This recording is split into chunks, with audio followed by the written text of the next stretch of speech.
We all seem to be experiencing a loneliness epidemic that is running rampant throughout all of our lives. Now, it's disappointing that this is happening, and doesn't it seem like it is getting worse over time? Especially for my viewers who might have had a little more life experience, does it not seem like it's becoming more and more exaggerated over time? To me, it does. And I want to share with you some of the things that I do to keep my loneliness levels in check. And the beautiful thing is, these are simple steps and things that you can be doing to help reduce the amount of loneliness that you as a person feel.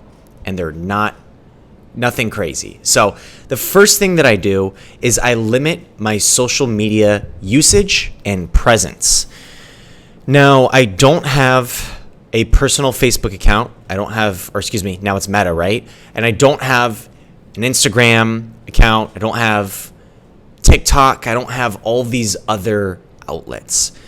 Really, the only two that I have are I have a personal LinkedIn account for my career, and I have a YouTube channel, which you can all tell, obviously I have, right? And so I'm very picky with these social media outlets that I have because there's a couple reasons. On the social media platforms, there's a lot of news that can be shared. It's kind of like another news outlet. It's almost like watching the news without watching the news, right? Because you see a lot of posts or things that get shared about the world, and a lot of those things are oftentimes focused on negativity. They focus on things like, well, the current state of the world is in a bad place, right? You know, things are going downhill. Excuse me.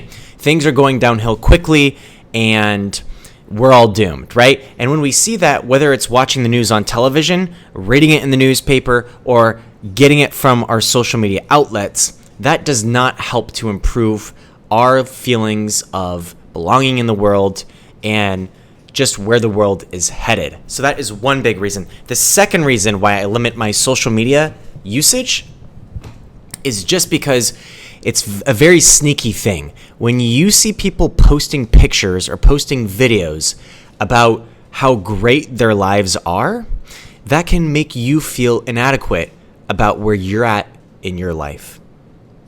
And they're not doing it on purpose necessarily, right? But when you see post after post that showcases how great someone's life is and how much fun they're having, that makes you inevitably do some inward reflection and ask yourself, why am I not seeming to have as much fun as this person? They just posted a selfie on the beaches of Maui.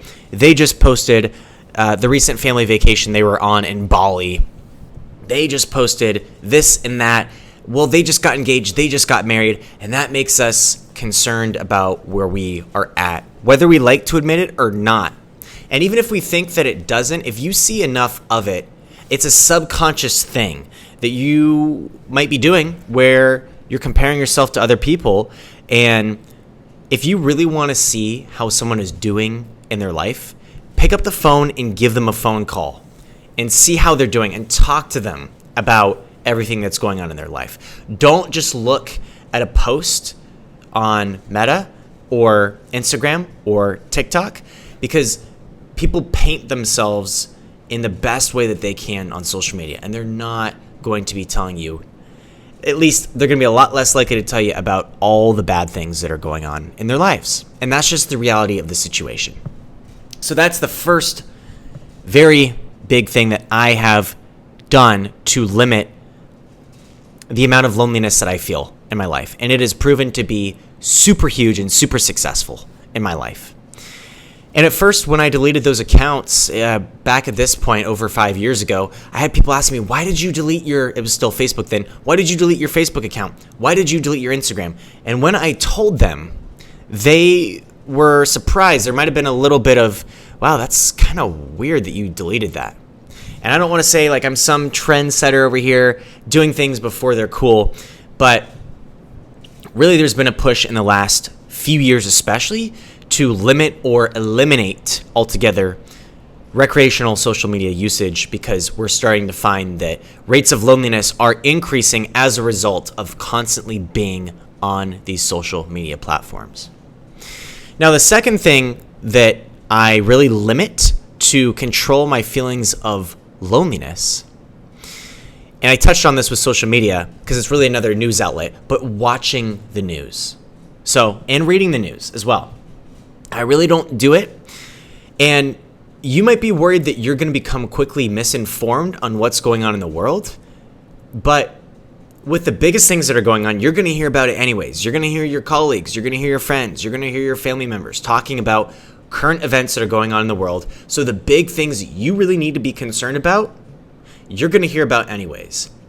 But instead of you turning on the TV and watching and listening about the shooting that happened 5 towns over, and maybe there were a couple casualties, and then you just start your day already being in a negative standpoint, like, wow, like what's going on? There seems to be an increased amount of shootings that are going on. And you just get in that negative framework before you even start your day. Instead, I choose to eliminate these news outlets. And as a result, I feel less lonely. I feel less polarized. I feel less isolated. I don't focus on the bad as much in life. And I'm more optimistic. So before you go and start saying or thinking or paying attention to people saying you're purposely trying to live in a state of bliss by cutting out, and you're being unrealistic with trying to cut out these news outlets, don't you want to be informed? My answer to that is, well, I'm going to be informed anyways. And also, I'm not sucked into being a consumer of all this negative media, because the fact of the matter is humans pay attention and focus more on negative than they do positive. And that's exactly how these news outlets get you, is by making you try to pay attention to all the negative. Because if the news outlets, think about it, we're constantly talking about good things that are going on in the world, you wouldn't be tuning in as much because you'd be like, well, why would I tune in? So that's just the reality of the situation. So those are 2 things that I have implemented in my life that have helped a absolute ton with reducing my feelings of loneliness. Now, do I still feel lonely? Of course. It's part of the human condition, right? We all are going to feel lonely at certain times in our lives. But by cutting out and greatly reducing social media, and also by eliminating news outlets, cable news, reading the newspaper, paying attention to going onto news websites, that has also kept me in a better frame of mind and has thereby reduced how polarized and alone that I feel in my life. So I encourage you to look into some of this, to do more research on it, and if it seems to be right for you, start making these changes, and you will feel a lot less lonely in your life. Thanks for listening. We'll talk soon. Bye for now.